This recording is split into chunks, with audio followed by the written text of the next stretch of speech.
Hello, xin chào các bạn đã quay trở lại với review 5 phút. Bạn có tin được không? Hoắc Vũ Hạo 27 cấp thi triển ra băng hoàng chi nộ trong trạng thái hồn lực đang tiêu hao gần hết mà có thể đóng băng hồn lực của một hồn vương cấp 58. Điều này sao có thể? Không tin ư? Hãy cùng mình theo dõi quá trình này diễn ra như thế nào nhé.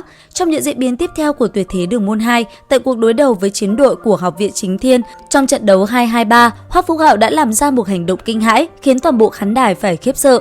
Khi ấy, đại diện Học viện Sử Lai Khắc, Hoắc Vũ Hạo, Bối Bối và Vương Đông phải đối mặt với Diễm Nhi, Thượng Quan Tàn đều là hồn tôn cấp 46 và Diệp Vô Tình là hồn vương cấp 58. Trong tình thế hết sức bất lợi khi mà Bối Bối đã thi triển ra thực lực ẩn giấu đến từ Hoàng Kim Thánh Long như mình đã nhắc đến trong video trước, vẫn chưa thể hạ gục được Diệp Vô Tình thì Hoắc Vũ Hạo đã ra tay. Nói đến việc cấp 27 đấu cấp 58, sự chênh lệch này không cần phải bàn đến. Cho dù Diệp Vô Tình không sử dụng được vũ hồn, hồn lực cũng còn không nhiều thì Hoắc Vũ Hạo cũng không có cơ hội chiến thắng.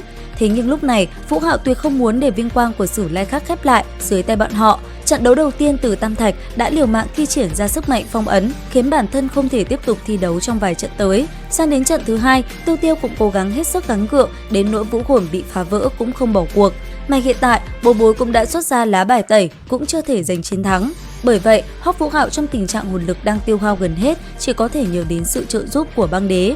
Nếu trong tình huống bình thường, nhất định băng bích đế Hoàng Hạt sẽ không thèm để ý đến lời nhờ vả này của Hoắc Vũ Hạo. Bất kể là nó hay Thiên Mộng Băng Tầm đều muốn Hoắc Vũ Hạo có thể tự mình tu luyện, trở thành cường giả. Chỉ có vậy, bọn nó mới có thể thoát khỏi trói buộc của nhân gian. Nếu lúc nào cũng giúp đỡ thì hắn làm sao tiến bộ mà trưởng thành đây? Nhưng hiện giờ lại khác, Thiên Mộng và băng đế đều đã bị lay động bởi ý chí chiến đấu và sự liều mạng của Sử Lai Khắc thất quái. Ngay sau đó, khí chất của Hoắc Vũ Hạo đột nhiên biến đổi.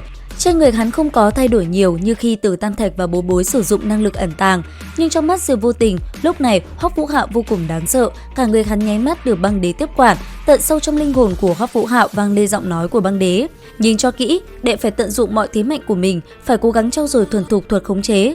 Trong trường hợp này, muốn thắng người mạnh hơn mình, khống chế là biện pháp duy nhất." Ngay lúc này, phản ứng đầu tiên của Diệp Vô Tình là phóng xuất ra vũ hồn, vì hắn đang muốn ngăn cản Hoắc Vũ Hạo, nên trong khi phóng xuất vũ hồn cũng không quên tung một quyền về phía trước.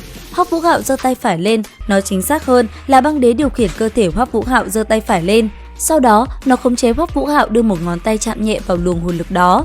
Luồng hồn lực màu trắng ấy bỗng dưng giảm tốc độ, rồi đứng im. Băng đế dùng tay Hoắc Vũ Hạo quét ngang một cái, luồng hồn lực ấy cũng bay đi mất, mà tốc độ của Hoắc Vũ Hạo không hề có dấu hiệu giảm xuống. Cực hạn chi băng không những làm con người cảm thấy lạnh lẽo mà còn có thể khiến cả hồn lực đóng băng. Đây chính ý nghĩa thực sự của hai chữ khống chế mà ban nãy băng đế đã nói.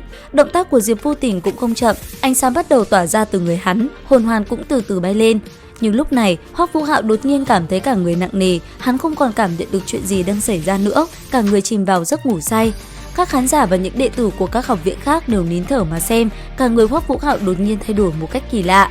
Một luồng sáng màu xanh biếc phóng ra từ lồng ngực của hắn. Cũng ngay lúc này, cho dù còn cách một lớp quần áo, nhưng toàn bộ khung xương của hắn bao gồm xương cột sống, xương sườn, xương ngực đều phát ra màu xanh biếc rực rỡ. Băng đế khéo léo vận chuyển chút hồn lực còn sót lại của Hoắc Vũ Hạo để bảo vệ cơ thể hắn. Sau đó hồn kỹ thứ hai từ hồn cốt thân thể 40 vạn năm băng hoàng chi nộ bạo phát ra. Từ trước đến nay, chưa bao giờ Hoắc Vũ Hạo dùng đến kỹ năng này, cũng vì ít nhất hắn đạt đến cấp bậc hồn vương mới có thể sử dụng. Đây cũng là kỹ năng mạnh nhất trong 4 kỹ năng mà băng bích đế Hoàn Hạp mang đến cho hắn. Nếu người thi triển kỹ năng này là băng đế ngày trước thì cho dù là phong hào đấu la cũng sẽ trong nháy mắt mà đóng băng.